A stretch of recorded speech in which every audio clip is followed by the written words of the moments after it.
I'm indeed grateful, and I have to say I'm excited to be in this presence here with all of you, and having been invited by the Rivers State Sustainable Development Agency and other organizers of this summit, and I'm here presenting my keynote address. And the topic, of course, as we know, is sustaining youth engagement in development. This summit, which is the first of its kind, is most relevant at this time of our economic transitioning, especially with the theme of the summit being youth leading entrepreneur in a non-oil economy. Before I continue with today's address, I think it is important to address the key themes in this topic, which are engagement, of course. It means the youth engagement and development, and in this context, I mean economic development of our state and the teeming youths. Economic development refers to sustained, concerted actions that promote the standard of living and economic well-being of a specific area. These concerted efforts will translate into creation of employment, new income, and expansion of existing income and businesses.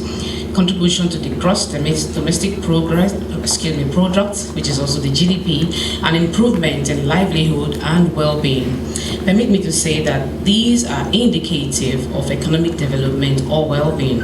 By this, I'll pause to recognize Mr. Fo and Mr. Omorike. I thank you for your illuminating renditions here and the experiences you have that has blessed all of us. You have really motivated me, and I'm sure you've done the same for all the youth here. I'm hoping that by the time we invite you again on a larger scale to speak to the youth of Rivers State, that you will oblige us with your presence. Thank you very much. Distinguished ladies and gentlemen, one would ask, why spend the day discussing our youths and then urging them to reorient their minds and refocus on entrepreneurship activities that will make them job creators rather than job seekers? I would answer back and say that half of the world's population is made up of young people, 90% of whom live in developing countries. In fact, the Nigerian population is nearly 50% youth populated, of which 54% are unemployed according to the National Bureau of Statistics, NBS 2014. Here in our state, youths between the ages of 15 to 35 account for nearly 60% of our population, of which 40% reside in the urban local government areas of Port Harcourt local government area, Obiapo, Elime, Oyibo, Boni, Ahoda, Ori, and Onelga. It is pertinent to know that more than half of these youth population in the urbanized local government areas are unemployed and are obviously job seekers, seeking employment in the Shell Petroleum Development Company, Total, Chevron, Nigerian Liquefied Natural Gas, Indorama, and other white or blue-collar jobs. If there were adequate jobs, these youths would be engaged, but the gap between available job opportunities and youths keep widening. I'm particularly glad to hear that RSSDA is partnering with Nigeria Stability and Reconciliation Program, NSRP, and utilizing funds from the United Kingdom's Department of International Development, DFID, to conduct a labor markets assessment, LMA, on the skills gap between youth labor in demand and supply sides in our state. The recommendations of this assessment will no doubt be useful for planning an effective, sustainable engagement of youths. Again, on the question of why youths, I will further respond that youths are tomorrow's leaders.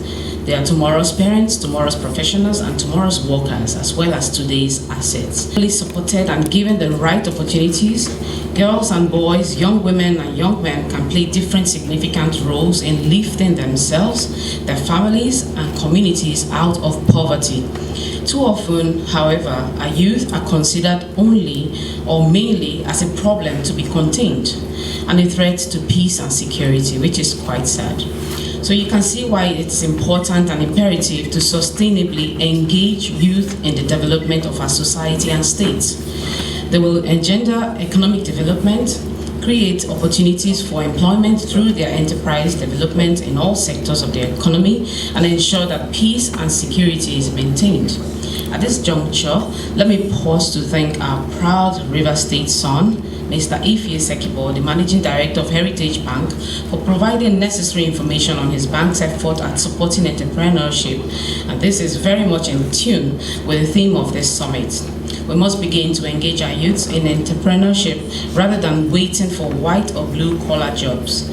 Many developing scholars have posited widely on entrepreneurship and its potency, thus underscoring its quintessence, significance and germaneness to the development of any given economy.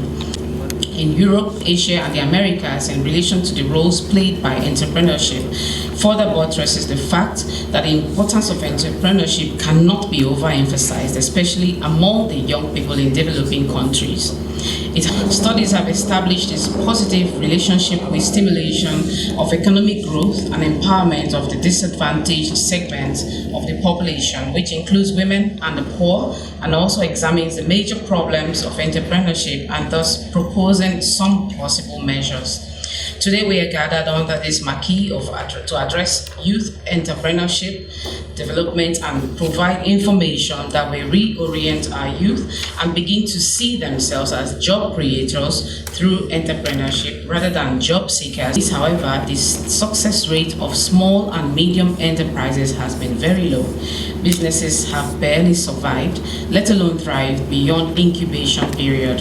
Some have downsized to the barest minimum, others press on anticipation of a better tomorrow, yet many more have been frustrated to closure. The present challenging state of the nation's economy is a sad reminder that the country's tremendous potentials for growth and poverty reduction are far from being fully exploited. With every or no new non-oil local and foreign investment taking place in the last 1 year, the outlook for gross domestic product growth remains bleak. Much of the socio-economic infrastructure built upon during the oil boom years have deteriorated. Other support institutions and relief measures have been established to render assistance and provide succor to minimize the constraints which entrepreneurs typically face, so as not to eliminate them.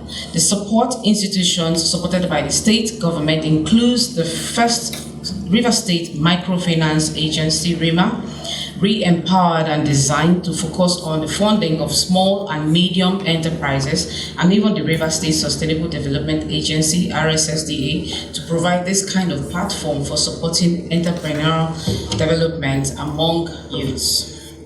The comfort here is that the state government is neither relenting nor giving up in its quest to revamp and invigorate the fortunes, particularly in a non-oil economy as we are currently facing, to enable youths to play the expected role in the state and nation's economic growth and development.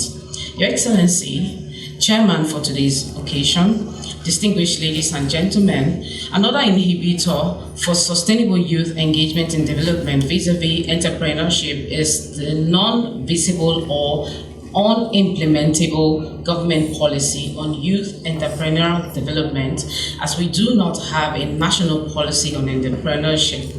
Although the Central Bank of Nigeria is championing youth enterprise development as well as the Bank of Industry, the national policy will deliberately draw attention of both the public and private sector players to focus on entrepreneurial development for youths as enshrined in the Sustainable Development Goals.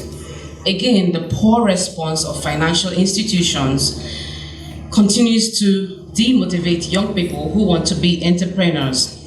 Good that our own brother and shining star, Mr. Sekibo, is here represented. These young and budding entrepreneurs are unable to provide collateral security for the loans or the take-off capitals for their enterprises, and banks are not prepared to play with these small digit account balance entrepreneurs. Having listened to the representative of Mr. Ify Sekibo, we can imagine if every bank in Nigeria takes the position of the Heritage Bank and supports our youth, what a better Nigeria we will have. The banks impose various conditions for the grant of loans, and of course, these young entrepreneurs will fail to comply with the conditions and are unable to secure the loan, thereby killing their dreams and setting up their own enterprise. Helpful attitude of lending institutions will go a long way in stimulating entrepreneurial climate. Another major challenge in the development of entrepreneurship in the state is insecurity. Global maintenance of law and order and effective security is a Herculean task and requires an inclusive approach.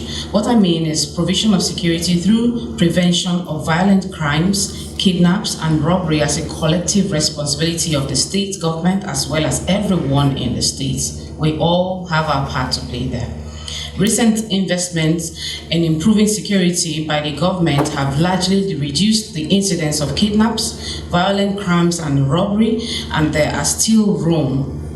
This is a serious problem the entrepreneur faces in Nigeria from within, which are local producers, and also without, who are also foreign producers. The local entrepreneurs are not protected, and the situation is worsened by the aberrant lack of faith in the Nigerian patent law, which many entrepreneurs feel offers them little protection against piracy.